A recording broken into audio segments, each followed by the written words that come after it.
Glad to have you back with us at Hospitality Talks. I'm your host, Avid Butt. Our guest today is a heavy hitter in the travel and tech world as Microsoft's Global Director for Travel and Hospitality. Shane O'Flaherty helps the hotel and cruise industries innovate, boost productivity, and improve customer journeys using technology. He's the former president and CEO of Forbes Travel Guide and a frequent expert voice on major news networks worldwide. We can't wait to dive into the future of travel with him today. Shane, thanks for joining us. It's wonderful to have you with us. Thanks, Abid. Great to be here. Appreciate the invite. Well, Shane, I know we have lots to talk about, so we will get right in. Can you tell us a bit about your personal journey? Yeah, you have been involved in the travel and tourism and hospitality industry for a while, from luxury point of view, with Forbes Travel Guide, and now you help the travel companies optimize their operations, take care of the guests. Tell us how you got into this business. What attracted you? Well, I mean, I began my career at United Airlines. Funny story. My old college roommate, wonderful man, wonderful guy, Rod Strickland. His dad used to run the San Francisco airport. And so out of college, he gave me a job as a sales rep. So that was the beginning of my love for travel.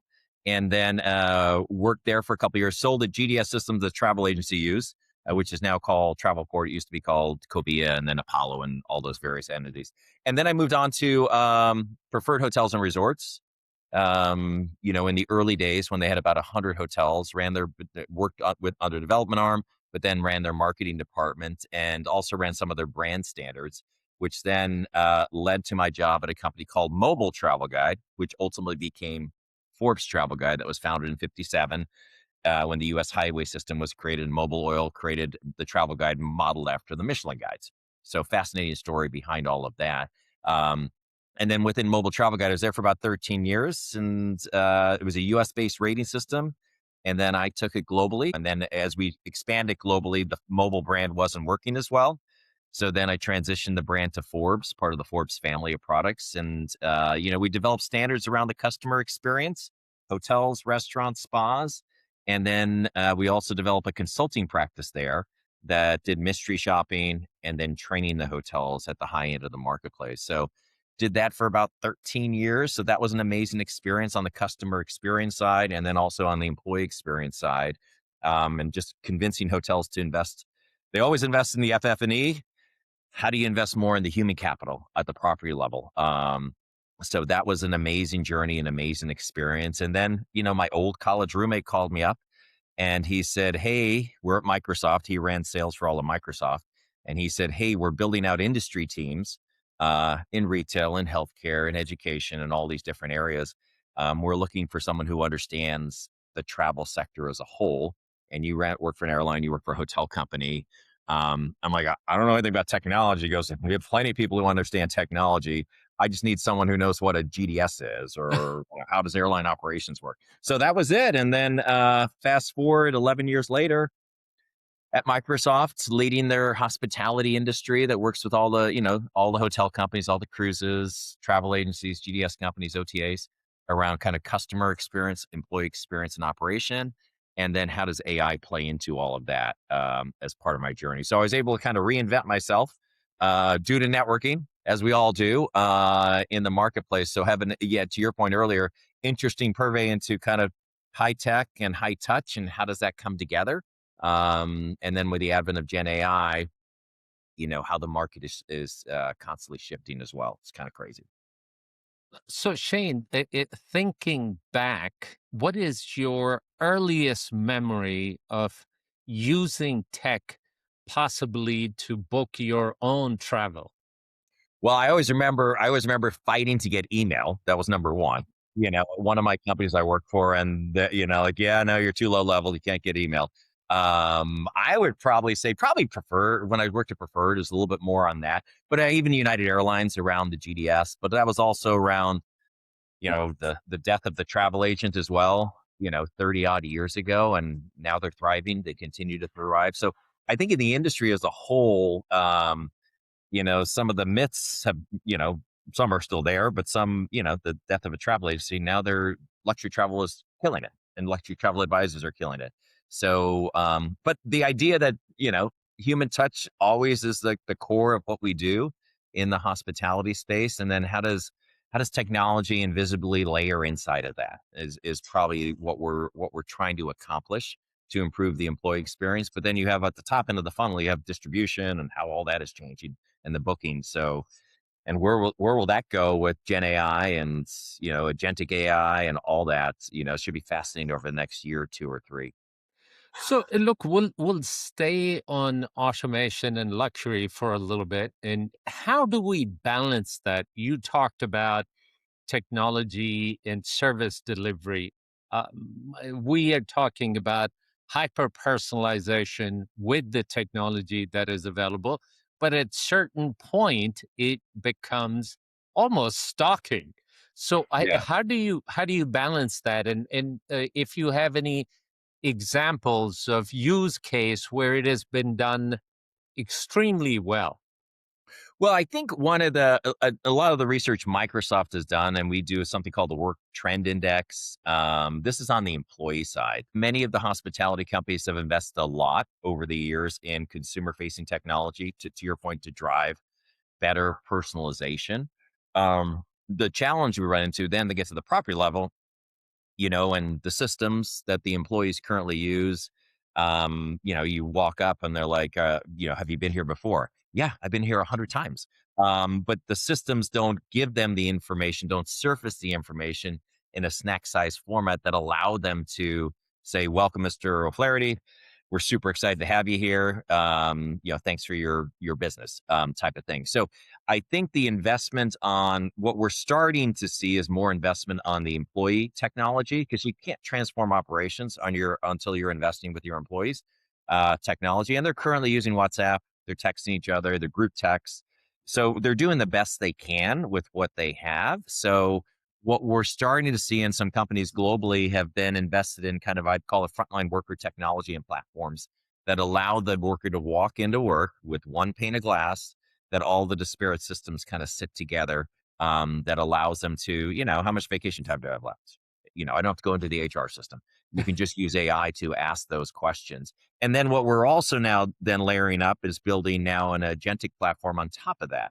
So you have a hotel service agent platform, for lack of a better word. So you're building agents on top of the existing systems to superpower the frontline employees, which ultimately will drive more operational efficiency, automate predictable tasks, and then that ultimately drives a better customer experience because I, as the frontline worker, can eye to eye with the consumer and drive a better emotional engagement with them. So all of this is finally kind of reaching a point where hotel companies and enterprise are looking at the hotel specifically, because it's a very challenging environment with franchisees and individual hotels. But it's a fascinating part of the journey over the next year or two is the transformation of the employee experience. Shane, using technology, at what point the hyper personalization becomes intrusive?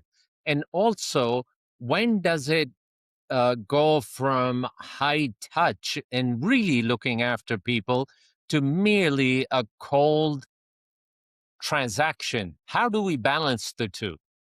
Yeah, I mean, it's a great question. I think, as we all know, when you're calling on a call center or you're trying to navigate and it says press one or do something or give your ID code or your phone number, those get very complicated and burdensome and actually cause a lot of frustration. I would say the older systems, some of the newer systems with Gen AI have more of a free form conversation, just like we're having a conversation. So until companies move into that direction, I think the frustration level from a consumer talking to an enterprise, a hotel company or whoever it is, I think those become very intrusive. And even in your marketing programs, you're getting spammed all the time with stuff that's totally irrelevant to who you are. So it's this idea of not getting it right, it's getting me right as a consumer. I think it's one of the Four Seasons kind of is a sharp one of his philosophies on it. So I think the intrusiveness of technology is having technology for technology's sake, but not really focusing on the customer experience, getting them right, having a true profile of me. And you're delivering me content to make my journey a better journey on an individualized basis. And that's all around creating an emotional connection with consumers, with content. So when we arrive at a hotel today, kind of a self-service environment, for as a consumer, because you got to go downstairs to figure out, okay, what restaurant should I go? And I'm going online. There's no one delivering you content while you're in journey to make your journey a better journey. And so that's the direction the hotel companies want to move in with hyper-personalization. But if you get relevant content to you, we talk a lot about anticipatory service in the hotel space, especially at the luxury level. How about some anticipatory content to me digitally? How do you marry those two in a way that you get a note on your phone and you're like, wow, that's pretty cool. I never thought of that, but yeah, I want that. So just using technology, content is critically important, and the right content to the right person at the right time to make sure it's relevant. I don't think we do a good job in any industry around that today. So those are some of the areas that I think are opportunistic and opportunity for us, but it's moving into the digital world. And then you have multi-generational people travel. So some people don't like to use their phone. I don't think my dad ever had a cell phone in his life. So he just likes walking in. Yeah. So you have to make sure, and even the younger generation, you have to make sure that whatever your tech stack is, that it applies to everyone. And then if someone wants to have a human, they have instant access to that, and make sure that those blend together in a seamless way for the consumer. So let's talk about the data. The industry and business world has been talking about data is gold, and that's what the monetization will be. We've collected gazillion data Yeah. points over the years. I'm not sure if we have done a good job of using it, and it's not for lack of trying, or at least not that I know of.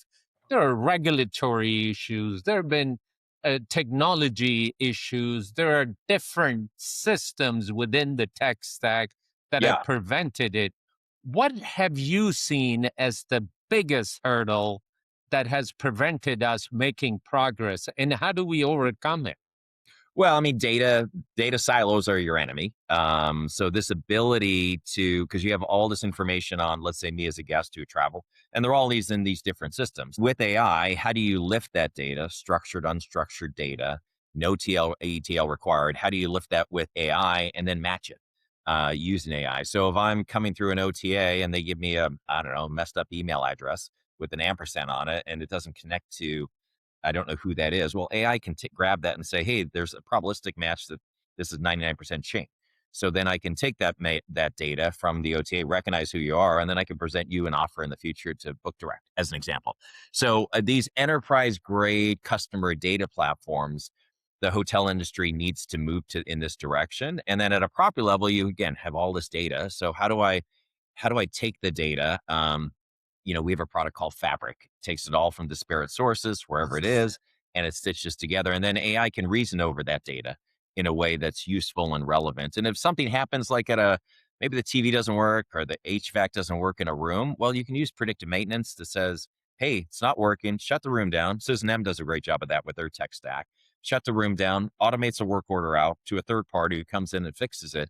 The consumer never has to encounter that. So how do we use technology to stay ahead of the curve and recognize that this part will go faulty in 30 days? They do that on airplanes and airplane engines. Can you that sometimes they do that in the air?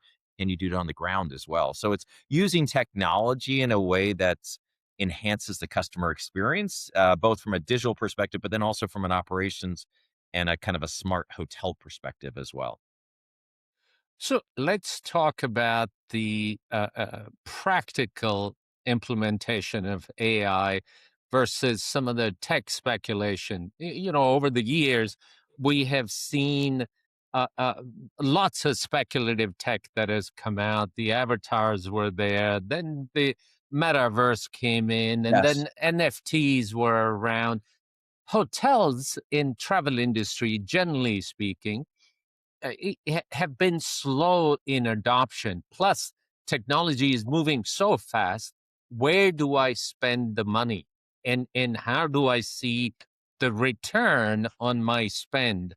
Can you talk a little bit about where the real ROI is and how do we get some confidence as a business that it would make sense to pull the trigger today?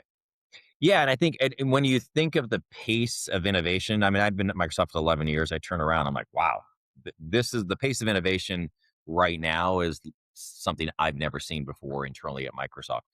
Now, bear in mind, typically on an annualized basis, we invested $10 billion in R&D. Well, 3 years ago, we invested like 65 billion, then 75 billion, and now 85 billion. So the investment continues to grow. The technology is this way. The adoption curve is kind of like slower, much slower. But to your point earlier, then where is the ROI? I mean, we've seen from a corporate perspective, it can save hours of work for an individual if you add Copilot to your M365 license. It could be, studies have gone from 5 to 7 to 10 hours a week. So from a productivity perspective, it gives me more time to be more strategic and it'll take away a lot of the drudgery. So I think from a corporate perspective and then an on properties perspective, how do you use AI to automate existing predictable tasks? And where's the cost savings associated with that? We've seen, adding AI to on top of revenue management systems. We've seen increases, percentage point increases when you're using AI on top of revenue management systems. So each different little area, there are use cases. It could be in sales, it could be in marketing. And we're customer zero, Microsoft on everything. Our call center last year, publicly, we stated we saved over $500 million in our call center by bringing AI, superpower in our agents. We do about 140 million interactions with consumers on an annualized basis. So that ability to use AI around call center operations, even voice AI around, inbound calls, the idea that, emails come in, could be a request from the consumer. You could the AI can draft it, but then the human is always in the loop and the human always has oversight into it. So kind of, stage one is human with Copilot, human as with AI as your partner. And then now what we're starting to see is then individual departments building out agents, like an agent workforce to help their people drive better productivity at a corporate level by department. And then ultimately move to stage three, which is the agentic side, where the autonomous agents will be working on your behalf, doing things that you normally do, but they're doing it on your behalf, and you have human oversight into that. So the stage of the journeys, most companies are in stage one, but we're starting to see, and some are in stage one, stage two, and stage three as they do POCs to drive, back to your point earlier, outcomes and ROI that are beneficial from a property level. Adding an intelligent agent to your website, one of these smart intelligent agents, not the old chatbot, these smart intelligent agents, we've seen conversion rates, significant conversion rates for people coming to the website. And then also we've seen call center volume drop significantly. So those are all cost savings. And those are all case studies we've done over the last 2 to 3 years, both internally and then with our travel partners in the airline and also the hotel and cruise space. So, Shane, is technology mature enough? Is it ready to do the tasks that we want it to be done? Looking at it from a consumer point of view, is consumer ready? Are the businesses ready? And then the third leg of the stool, the workforce, is the workforce ready? And you brought up workforce issues earlier. So let's talk about consumer first. There tends to be a massive trust gap that is being talked about, whether these AI LLMs can carry the process through and the bookings will be made. What have you seen and how can we overcome that? Well, I think and again, all the LLMs, there's lots out there. Someone's in the lead and then someone else is in the lead. So, in at Microsoft, we have a more neutral, like you can take Copilot and just attach it to Claude. It's okay. Whatever you want to do, whatever model you think is good and whatever model works for you, we have kind of an open environment for that. But I think the stage one has been around let's say in the booking space around search and inspiration. Like I have $1,000 to spend. I want to go on a luxury vacation. I'd like to go to the Caribbean or $5,000 to spend. So we're seeing that, and that has worked well. And the human, consumers have adopted that. But to your point, now we're in the V2, which is the transaction. And then can the agentic AI agent do that entire transaction? I've seen internal stuff. Yes, it can. Seen some demos on it. Have we seen that pushed out at scale? Not yet, but that's kind of the next iteration. And to your point earlier, then have the consumer have the trust that, I'm going to Nice. Can you make my hotel booking and my airline booking based on who I am? So that will come soon. The tech is there. But how do we scale it out is probably the most important thing for some of these large scale booking systems. So that side is moving down a good path. I mean, also digital IDs. If you think of decentralized ID and what's happening in Europe around your ID and your passport, and then you have Google Wallet, you have Apple Wallet, but your wallet becomes your own identification. Then I'll permission companies into my world. I'll permission, I don't know, Starbucks, Dunkin' Donuts, United Airlines, American, Delta, Marriott, Hilton. So I'll permission them into my world. And then ultimately, there's some great new startups out in the marketplace. One's called KeyShare. They have a puck that you can kind of put at the front desk. So when I'd like to go and see someone, so I just, like Apple Pay, I can just tap, my credit card goes up in the PMS, my ID goes up in the PMS, and then I can just off to my room and I can open up my room with my wallet. I don't need to download an app and do X, Y, and Z. So this idea of digital IDs, and I think 17 states have it in the US, that will get more and more. But how does that play into the overall customer experience? But your wallet, which is your phone, will be kind of the travel epicenter of your future life. So that should be super interesting. Sorry, the next leg of the stool, the employee side. I was on a call recently and they were talking about, well, our employees like drop down menus, frontline workers like drop down menus. They don't like this free form, ask an agent something to do something on their behalf. I'm like, okay, we've been doing the same thing in this industry for a very long time. So it's more of a cultural change and adoption of technology more than anything else. And that takes time. I mean, it just takes time.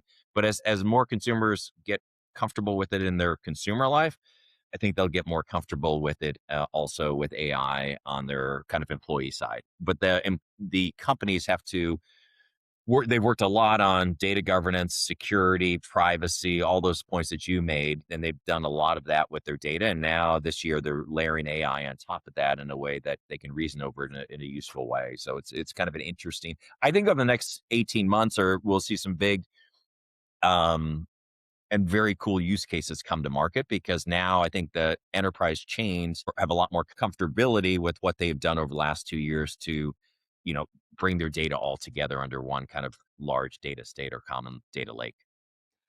Ironically, fintech has improved at a lightning speed. You would think that that would be the most concerning to everybody, but that has been an incredible growth and adoption of fintech globally, Yeah. to make things simpler for everybody. You talked about wallets and some of the blockchain technologies that have been deployed. How quickly do you see that come in our space, in travel and tourism space? We still, all of us, we still carry the paper passports and we still Right. line up to have our passports stamped in different degrees. But we still are issued driver's licenses in our jurisdictions. When do you see that evolve where it truly becomes a secure identity so that nobody can manipulate my identity to take advantage of it, but yet it is actually a convenience? Yeah, I mean, with Europe, I think with GDPR and what they're doing, I think by the end of 2027, I don't know if they pushed it or not, but just this idea, everything has to be digitized. But also, when you think of like, and then the biometrics associated with that, as you travel throughout Europe, you can just walk through as opposed to showing your ID and various things like that. Also think this concept of the digital wallets, but then also the agents, if you think of all these intelligent agents, they all have to be like us in the business world. We're authenticated to who we are. And we're authenticated to what we can see inside our corporation. So if you think of these agents that are being built, they have to be authenticated too, just as a human. So, and that's part of this whole digital ecosystem to make sure that the identity of the agent and intelligent agent and the identity of the human is basically the same way. And they can only access certain enterprise information. They can't go wild inside a company. So I think this authentication back to privacy of agents, of humans, and then all that digitized as part of what's happening in Europe, and then ultimately what will continue to evolve in the States. So over the next few years, you're going to see that. That's not 5 years away. That's probably 2 or 3 years away. You're going to see a lot of that become more of a frictionless travel experience for the consumer. So, in the travel journey and the discovery component, where it is very exciting to figure it out, where are you going, and you plan it together, and you really anticipating that destination. At one point, VR type of tools came in, and our adoption was pretty high. Conversion rates were much, much, much better. Is that still a thing, or is that a thing of the past and we on to the next? Like it was a thing. Has it like continued to be a bigger thing? Probably not. But it's kind of I think that area is kind of leveled out. But if you think of the video game world, I mean, and Microsoft, we own Xbox. I mean, and there, when you think of that world, they're probably the number one digital engagement platform on the planet. But when you think of what they do, is they're engaging a consumer with content to make their journey a better journey, and it's content and community. That's all it is. And then if you apply that, and they use tactics to drive more engagement, you apply that into travel. It's really about the community of travel and contents and delivering content, this kind of orchestration of my journey, individual journey, delivering content to make my journey a better journey. I think that's directionally where we're all headed. But they got to know who I am, and what I like, and that could change and evolve. But with decentralized ID, the idea ultimately is that in my wallet, control my own identity, and I can put in why I'm traveling. So as I arrive at the hotel, I can tap, credit card goes up, my photo ID goes up, and purpose of stay goes up. And now all of a sudden, the hotel has information on why I'm there, and then they can act on it. Or, long term, I'll have my own individual agent on my phone, my intelligent agent. The hotel will have its intelligent agent. And I arrive, those two start talking, and they, ensure that I have the best stay as possible with the right content. And that's directionally where it's all headed as well. Fair enough. So you Uh, map ID with intelligent agents on the consumer side, and then you match it on the hotel side, and those two are working together to ensure I have the best journey possible. Well, look, the distribution landscape has been very complicated in travel and tourism. There are lots of intermediaries that at different times, some went away, the new ones came in. We thought that the advisors would go away a long time Right. ago, but they are still around and they are adding a lot of value. Then came the influencers that were channeling business. And I think they're still there. As a matter of fact, Guardian had an article a couple of days ago saying that now AI generated influencers are being used to channel the business.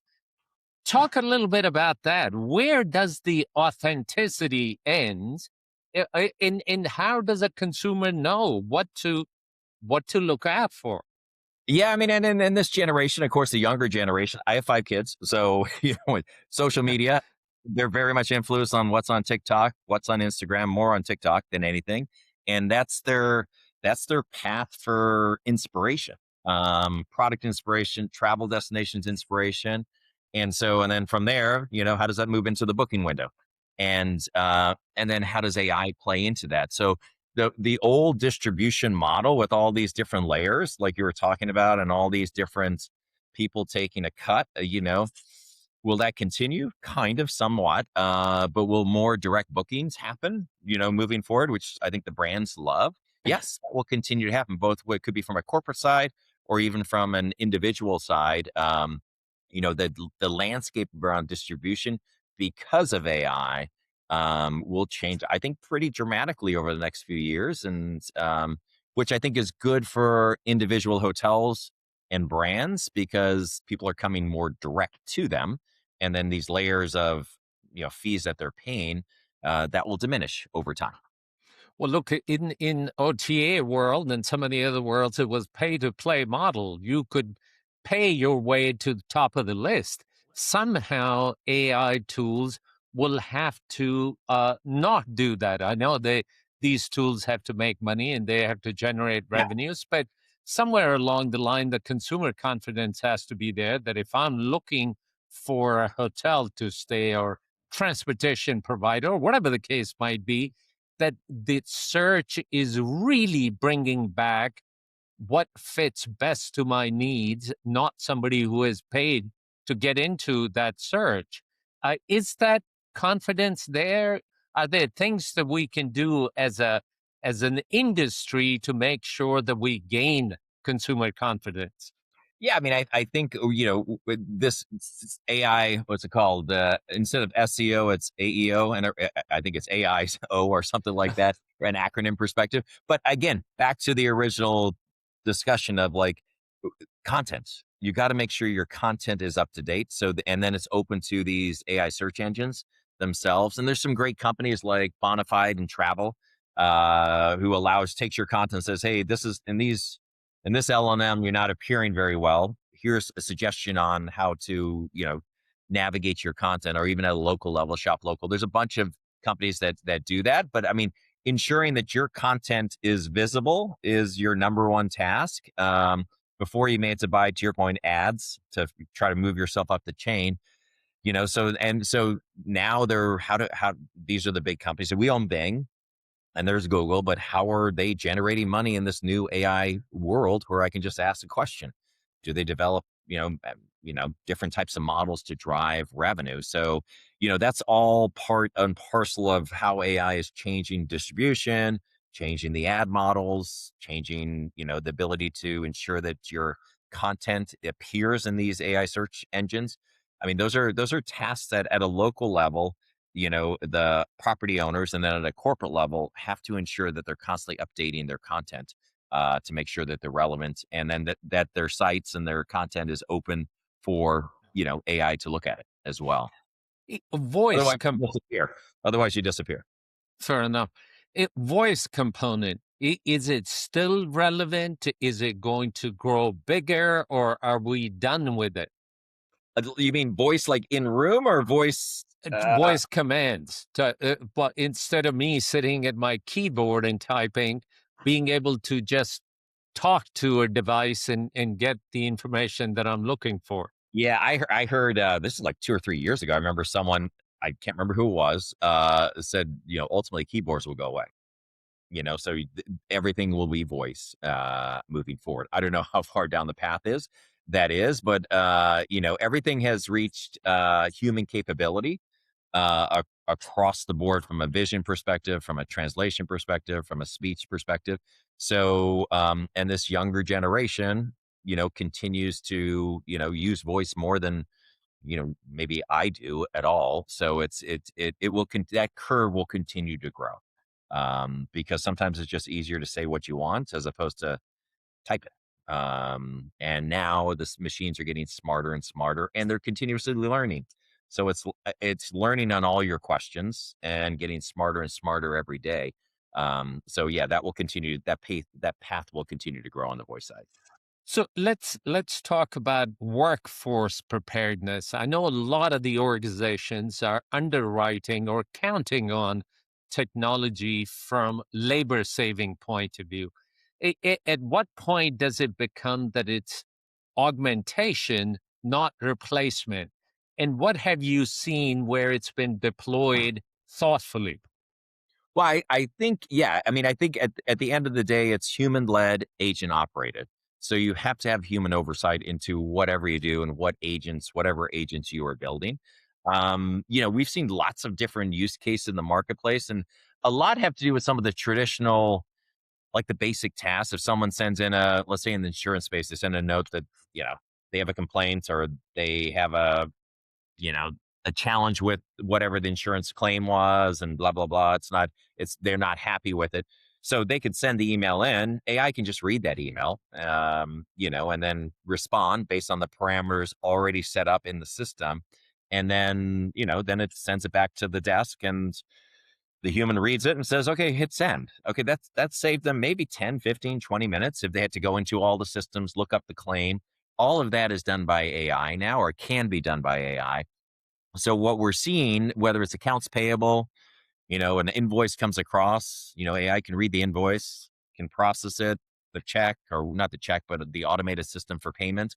And then the human says, okay to say, just okay to send the money. So any type of predictable task or drudgery task that people do, AI can do most of that and will continue to do most of that moving forward. And in on the autonomous side, we have something called Scout that now we've added to our M365 platform. Instead of all the emails I get every day from, could be all the different Skift, it could be Focusrite, it could be Aviation Fest. I get all these emails coming through. I'll just say, hey, Scout, while I'm asleep tonight, can you summarize for tomorrow morning the 10 emails that came in from these trade publications? And I come in and boom, boom, boom, boom, boom. And it's like, I got 8 lines, 8 bullet points. Great. Do I need to read those other ones? No. So again, it's trying to drive more operational efficiency in my day so I can be a more productive worker, and become more employable, moving forward.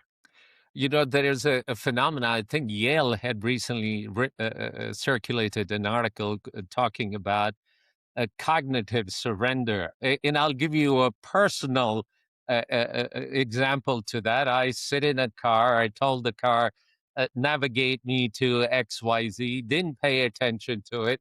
Where I was going was only 10 minutes away. Yeah. I wasn't paying attention. I'm just following what the navigation is telling me. 30 minutes later, I thought, hey, what the hell? I was meant to only go 10 minutes. What do you see? Have you seen the relevance of that? That we are really relying on technology so much more that we are also losing some of the basic skills. Yeah, I mean, so trust but verify.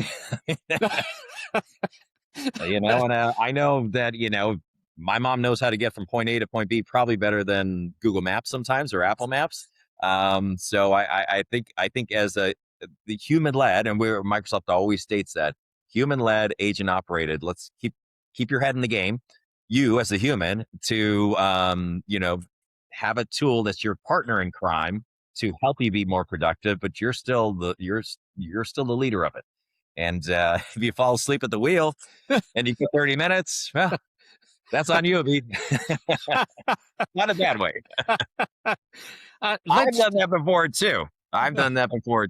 And yeah, I've sent a guy in an Uber to 311 West Chicago. I sent him to, and he was asleep, and I sent him late at night to 311 West Chicago in Chicago 45 minutes later. yeah, yeah, So has that's on happened. me. Let's talk about robotics. I know there are acute labor shortages, and some of the more mundane things that shouldn't be done by human beings. Hopefully, they'll be replaced by robotics. Still very expensive. Still fairly early in the game. What have you seen from adoption point of view? I know certain other countries are ahead of U.S., but talk a little bit about that. Yeah, I mean, I think the humanoids, they're coming. We've seen them in different sectors, not as much in, of course, the hospitality sector, but over the next few years, you're going to start see them in our sector. There's a cool startup I think out of Israel. It's called Bellboy. But it can, they have robotics. They're inside hotels today.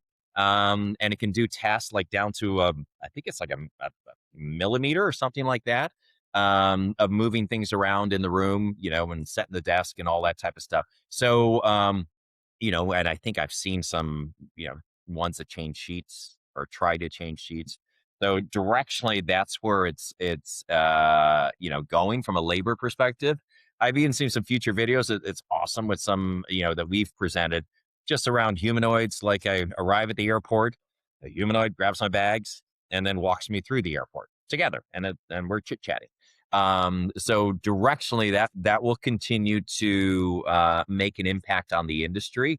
I just think it's a longer tail, but we're starting to see some POCs in the marketplace, specifically more so, I would say, in the Middle East and also in parts of Europe. A little more than the states. So, with all this technology that the organizations are trying to figure out which to adopt, which to delay, defer, well, consumers are part of this equation in a big way, and also the workforce. Is there anything that we can do more of to prepare the workforce for the future?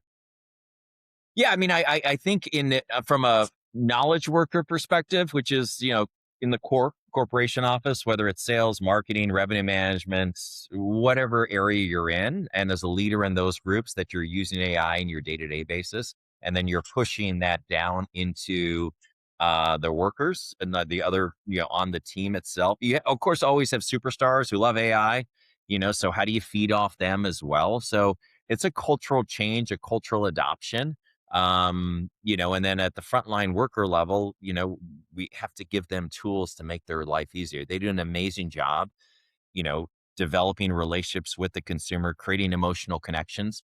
So ultimately, how do we help them with the tools that they need to be very successful in the marketplace? Shane, we approaching the end of our session. There is still lots to be talked about, and I can have you here for hours on end.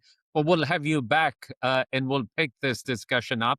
Just some quick fire lightning round questions. The first thing that comes to your mind. Okay. We don't need to think about that too much. Relative to your personal travel and habits, are you the one that meticulously plans your itinerary, or are you more spontaneous? I'm a planner. Okay. Yeah. On airplanes, are you the guy window seat or aisle seat? Former window guy, moved to aisle. Yes. In Okay. the last 3 years. God knows why. All right. You travel extensively for business. From unwinding point of view, what do you do? A nice dinner or spa? I would probably fall into the dinner category more than the spa, yeah, side of the space. But yeah, a nice dinner with a nice glass of wine and hanging out with my kids allows me to kind of chill. Amazing. So it from a travel perspective, AI in travel, the ultimate guest assistance, technology or human? I think it always is the human at the very end of the day. Okay. One feature that you think that the hotels definitely have overused it and we need to get rid of it from technology point of view. Maybe the telephone in the room, but I think that's an emergency related issue on the alarm clock. Yeah. All right. And last question, room service, is it a legacy service or does it still have value in the hotels? That's a great question. I mean, I still think it has value in the hotel, but I used to love room service, and now I actually love just being part of the community, going downstairs for breakfast or the bar or whatever. And I'm happy doing that. But in early days, I used to love the room service side. So I still think it has value. But I think the hotels have created these community oriented spa places at the property that I think are more valuable because I think people love being around people. No doubt. Your absolute biggest pet peeve today from travel perspective. And I promise that's the last question. Have you stayed here before? Yes. That's well, my biggest pet peeve, yeah.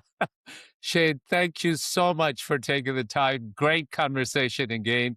Look forward to having you back because technology is changing all too fast and we need to stay ahead of it and continue to learn. So thanks again.